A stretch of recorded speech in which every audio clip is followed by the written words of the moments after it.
Welcome to this presentation titled Health Industry and Moral Innovation, Clinical Engineering Foundations Through the Gilded Age, 1870 through 1890. Today we're going to explore how the dramatic social and economic shifts of this period helped shape the technical and ethical roots of what would become the field of clinical engineering. The Gilded Age, roughly spanning from 1870 to 1890, was marked by explosive industrial growth, rapid urbanization, and the emergence of a vast economic inequality. It was a time when America saw the rise of factories, railroads, and a new class of millionaires, but also labor unrest, dangerous working conditions, and widespread health challenges among the working poor. Amidst this complexity, health began to take on new meaning, not just as a personal issue, but as a workforce necessity. At the same time, the social gospel movement led by the Christian reformers positioned healthcare as a moral responsibility. So, together, these forces helped establish a foundation for standardized health assessments, medical technologies, and the ethics of care, ideas that are now embedded in clinical engineering. So, to restate, between 1844 and the 90s, a convergence of industrial growth, religious reform, war related medical demands, and emerging public health systems laid the foundational principles for clinical engineering, from Samuel S. White's porcelain teeth to Civil War era prosthetic advances and the moral framing of worker health during the Gilded Age. This period marked the transformation of healthcare technology from a craft to a system driven by compassion, standardization, and social responsibility. These early developments established the technical mindset, ethical mission, and institutional role that clinical engineering would later formalize. To understand how clinical engineering began to take root during this era, we need to first look at the broader context of the Gilded Age. Spanning roughly from 1870 to 1890, this was a period of extraordinary economic growth and technological advancement in the United States. Factories, railroads, and corporations expanded rapidly. Cities grew as people flocked to industrial jobs, and a new class of millionaires emerged. On the surface, it looked like a golden age of prosperity, hence the term Gilded Age. But beneath the gleam was a growing awareness of the costs. So, workplace injuries, poor sanitation, child labor, and a rising tide of inequality. The labor force had become essential to the nation's economy, yet many workers were treated as expendable. Labor unrest, including events like the Haymarket Riot in 1886, made it clear that something had to change. The country began grappling with how to protect and preserve the health of its industrial workforce, not just for humanitarian reasons, but for productivity and social stability.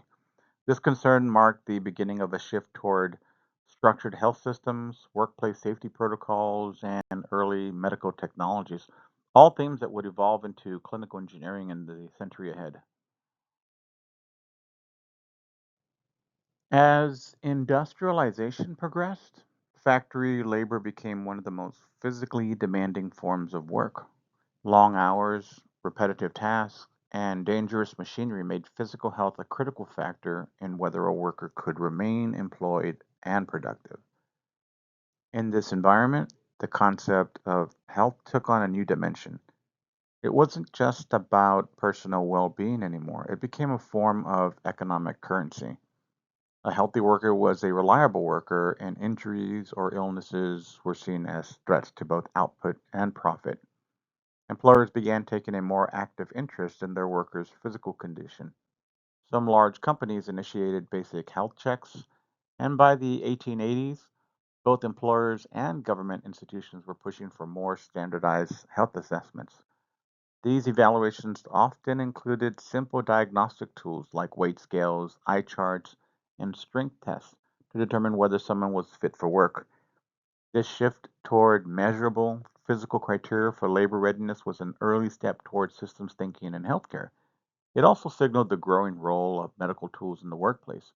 a clear precursor to the responsibilities clinical engineers would eventually take on, ensuring that health technologies not only work, but serve people reliably and ethically in the environments where they're most needed. While industrial and economic forces were driving practical interest in workplace health, another powerful movement was shaping the moral side of the conversation: the social gospel. The social gospel movement emerged in the late 19th century and sought to apply Christian ethics to social problems, especially those caused by industrial capitalism. Its leaders believed that poverty, inequality, and poor health were not just societal issues, but moral failures that required collective action rooted in faith. In health, in this view, it became a sacred responsibility. Churches and religious reformers began advocating for sanitation efforts, the creation of free clinics, and preventive public health programs, particularly in urban working class neighborhoods. Their work laid the foundation for many public health institutions that we still rely on today. Importantly, the social gospel helped reframe health as a matter of justice, not just charity, ensuring safe working conditions, protecting vulnerable bodies, and giving laborers access to medical care became spiritual duties as much as civic ones. And this moral framework helped legitimize early medical technologies and standardization. This gave ethical weight to the kind of systematic care that clinical engineers now manage. It's a legacy where technical practice and moral vision have always been intertwined. As public interest in health grew, driven by both industrial efficiency and religious reform, so too did the demand for reliable tools that could support standardized care. By the late 19th century, a new kind of health economy was emerging, one focused on producing and distributing medical technologies for use in workplaces, schools, and community clinics. Employers wanted quick, objective ways to assess worker fitness. Educators needed tools to evaluate children's development and detect early signs of illness. Physicians in both settings required instruments that were portable, consistent, and easy to use. This demand gave rise for a growing industry of medical device manufacturers. Companies began mass producing stethoscopes, urinalysis kits, blood pressure cuffs, eye charts, and other diagnostic instruments, items that are still core to clinical practice today. The emphasis wasn't just on function, but also on durability, standardization, and user friendliness. These tools needed to work reliably across different users and environments. This era marked the beginning of medicine's shift from individual intuition to technology assisted decision making, a shift that clinical engineers would later support and refine. As more tools entered clinical spaces, the need for maintenance, calibration, and ethical oversight increased, foreshadowing the modern role of clinical engineers in managing the systems and safety of medical technologies. By the end of the 19th century, the pieces were falling into place for a new kind of healthcare role, one that didn't yet have a name, but that closely resembles the work of today's clinical engineers. As medical tools became more widespread in industrial settings, schools, and hospitals, so did the need to ensure they work safely and consistently. This wasn't just about invention anymore, it was about integration. Instruments had to function within systems of care, across environments, and over time. Early forms of workplace health management, such as regular employee screenings and school based exams, demanded tools that could deliver accurate, repeatable results. This was also the moment when technology began to be used not only for diagnosis and treatment, but for monitoring and prevention. The idea of checking a worker's blood pressure or a student's vision before problems arose marked a shift toward proactive care, dependent on the reliability of the instruments involved, of course. Engineers and technicians started to play a quiet but vital role. They were tasked with building, calibrating, and maintaining these devices and ensuring they met evolving standards. They also became a part of a growing conversation about ethics. Who should have access to these tools? How should they be used? The intersection of technology, safety, and moral oversight. These are exactly where clinical engineering now operates in this realm. Professionals ensuring that the tools of medicine support care, not compromise care. As we wrap up, it's important to recognize that the Gilded Age wasn't just a time of wealth and invention. It was a defining era in the evolution of health technology and the ethics that support it.